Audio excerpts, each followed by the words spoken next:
Magic Treehouse, Book 26, Good Morning Gorillas.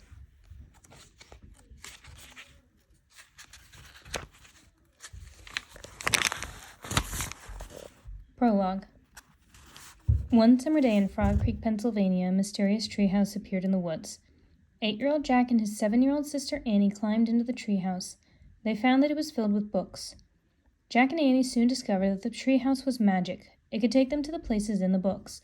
All they had to do was point to a picture and wish to go there. While they are gone, no time passes at all in Frog Creek. Along the way, Jack and Annie discovered that the treehouse belongs to Morgan Le Fay.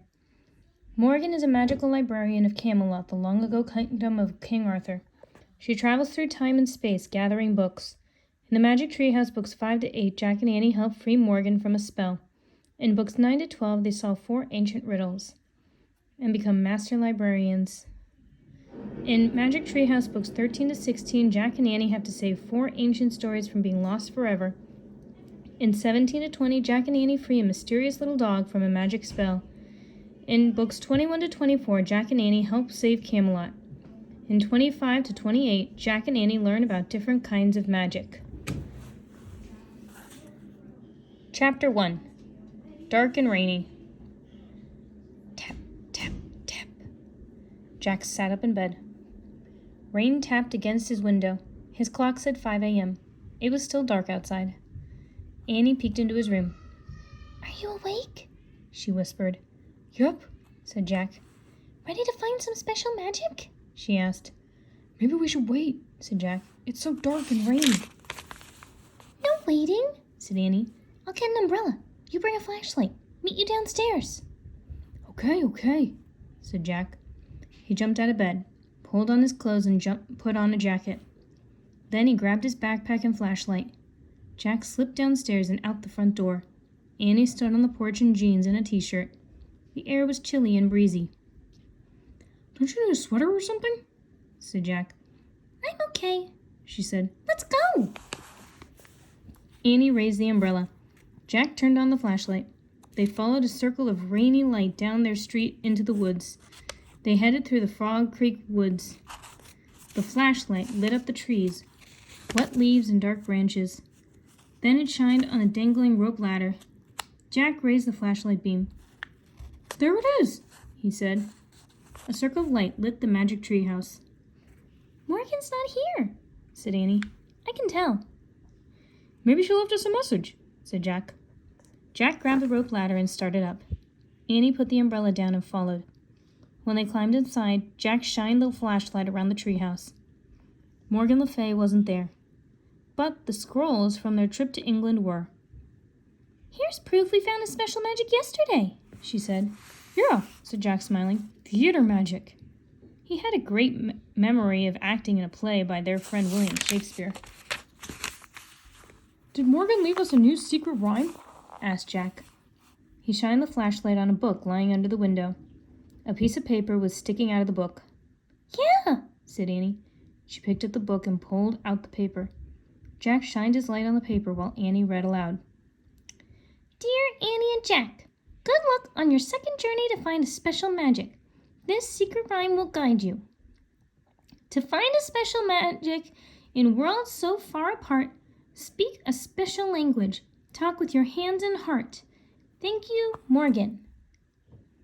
"What kind of language does she mean?" Jack asked. "I guess we'll find out," said Annie. "Where are we going?" Jack shined the flashlight on the cover of the book. It showed huge trees partly hidden by mist. The title was An African Rainforest. "Rainforest," said Jack. "Good thing we brought our umbrella and flashlight. Remember the rain in the Amazon forest? Remember how dark it was under the treetops?" "Yeah," said Annie. "Remember the spiders and scary ants?" "Well," Jack said, "not all rainforests have the same bugs." "Remember the river snakes?" said Annie. "And the crocodiles?" "Well," said Jack, "not all rainforests have big rivers. There are different kinds of rainforests, you know." "Right," said Annie. She pointed to the cover of the book. "I wish we could go there." The wind started to blow. "Oh, remember the jaguar?" said Annie. "And the vampire bats?" "Wait," said Jack. But it was too late. The wind was blowing harder. the treehouse started to spin. It spun faster and faster. Then everything was still. Absolutely still. Chapter 2. Cloud Forest. Jack opened his eyes. "I can't tell what kind of rainforest this is," said Annie. She stared out the window. Jack looked out too. It seemed to be daytime, but he couldn't see much of anything. The quiet forest was covered with fog. Jack opened their research book and read, "The misty rainforest in the mountains of Central Africa is called a cloud forest." "Oh, I get it," said Annie. "We're up so high that it's like we're in clouds." "Cool," said Jack. He pulled out his notebook and wrote, "Cloud forest, rainforest high up in the mountains." Then he read more. "The African cloud forest is home to many animals, including elephants, water buffalo, black leopards." Jack looked up. "Black leopards?" he said. "Don't worry," said Annie. Jack cleared his throat and kept reading. "Antelopes, wild hogs, and gorillas." "Gorillas?" said Annie. "Don't worry," said Jack. "I'm not worried. I love gorillas," said Annie. "They're totally great." "I don't know about that," said Jack. He pictured huge apes pounding their chests. "I'd like to study them, though. Write down their habits and behavior just like real scientists." "Whatever," said Annie. "Let's just go. This will be a fun adventure." She took off down the ladder.